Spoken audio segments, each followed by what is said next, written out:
इस दुनिया का सबसे पापी कौन है? भगवान श्री कृष्ण का दृष्टिकोण। भगवान श्री कृष्ण ने अपने जीवन के दौरान अनेक उपदेश दिए हैं जो न केवल धर्म और आचार्य शास्त्र से संबंधित हैं, बल्कि समाज और व्यक्ति के व्यक्तिगत जीवन में भी गहरे प्रभाव डालते हैं। जब हम ये सवाल करते हैं कि इस दुनिया का सबसे पापी कौन है, तो यह सवाल आत्मा, कर्म और धर्म की गहरी समझ से जुड़ा हुआ है। भगवान श्री कृष्ण ने भगवद गीता में जो उपदेश दिए हैं, वे हमें इस सवाल का उत्तर देने में मदद करते हैं। 1. कर्म और पाप का संधि। भगवान श्री कृष्ण के अनुसार पाप और पुण्य सिर्फ कर्मों पर निर्भर करते हैं। जो व्यक्ति अपने कर्मों के द्वारा सत्य, धर्म और न्याय से हटकर गलत रास्ते पर चलता है, वही पापी कहलाता है।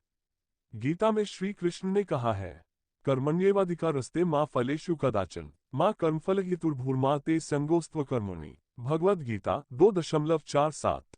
अर्थात तुम्हारा अधिकार केवल कर्म करने में है, उसके फल में नहीं। कर्मफल की चिंता छोड़ दो। ये श्लोक हमें बताता है कि हमारे कर्म ही हमें पुण्य या पाप की ओर ले जाते हैं। यदि हमारे कर्म धर्म और सत्य के अनुकूल होते हैं, तो वे पुण्य का कारण बनते हैं, जबकि यदि वे अधर्म, असत्य और घृणा से प्रेरित होते हैं, तो वे पाप के कारण बनते हैं। 2. धर्म और अधर्म की पहचान। भगवान श्री कृष्ण ने गीता में ये भी स्पष्ट किया है कि धर्म और अधर्म का पालन न केवल शारीरिक कर्मों से, बल्कि मानसिक और आत्मिक स्थिति से भी होता है। यदि कोई व्यक्ति अपने मन में गलत विचार रखता है, दूसरों की निंदा करता है या केवल अपने स्वार्थ के लिए दूसरों को दुख पहुंचाता है, तो वह पापी है। श्री कृष्ण ने इस संदर्भ में कहा, यद्यदाचरति श्रेष्ठस्तत्तदेवेत्रो जनः स यत्प्रमाणं कुरुते लोकस्तदनुवर्ते। भगवद गीता 3.21। अर्थात जो श्रेष्ठ व्यक्ति जैसा आचरण करता है, सामान्य लोग उसी का अनुसरण करते हैं। इसका मतलब यह है कि यदि कोई व्यक्ति समाज में गलत आचरण करता है, तो वह समाज के लिए एक बुरा उदाहरण प्रस्तुत करता है और समाज के अन्य लोग उसी आचरण का अनुसरण करते हैं, जिससे पाप का प्रवाह बढ़ता है। 3. स्वार्थ और पाप। भगवान श्री कृष्ण ने स्वार्थपूर्ण जीवन को भी पाप की ओर इशारा किया है। स्वार्थ, लालच और अहंकार से भरा हुआ जीवन एक व्यक्ति को न केवल अपने धर्म से, बल्कि समाज से भी दूर कर देता है। ये व्यक्ति को अपने आत्मा की सत्यता से वंचित कर देता है और उसे संसार के झूठे सुखों में उलझा देता है। भगवान श्री कृष्ण ने इस बारे में कहा, हे अर्जुन, जो व्यक्ति अपनी आत्मा को प्राप्त करना चाहता है, उसे स्वार्थ, अहंकार और घमंड को छोड़ देना चाहिए। भगवद गीता 16.3। स्वार्थी व्यक्ति न केवल अपने लिए, बल्कि दूसरों के लिए भी पापी साबित होता है, क्योंकि वह अपने लाभ के लिए दूसरों को नुकसान पहुंचाता है, उन्हें छलता है और समाज में असंतुलन पैदा करता है। 4. पापी वह है जो दूसरों को दुख पहुंचाता है।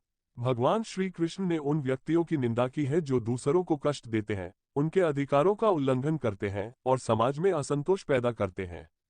श्री कृष्ण ने कहा है, जो दूसरों के अधिकारों का उल्लंघन करता है, उनके साथ अत्याचार करता है और उनकी भावना की कद्र नहीं करता, वह इस संसार का सबसे बड़ा पापी है।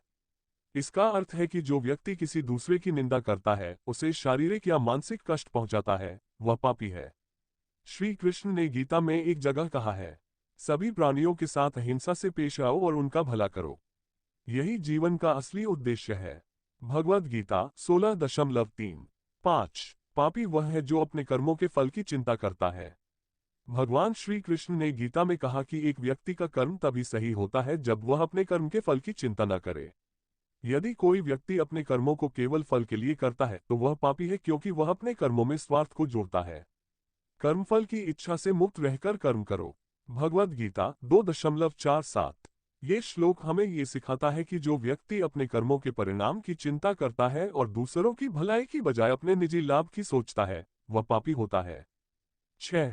मनुष्य का अहंकार और पाप। अहंकार और घमंड भी पाप का कारण बनते हैं।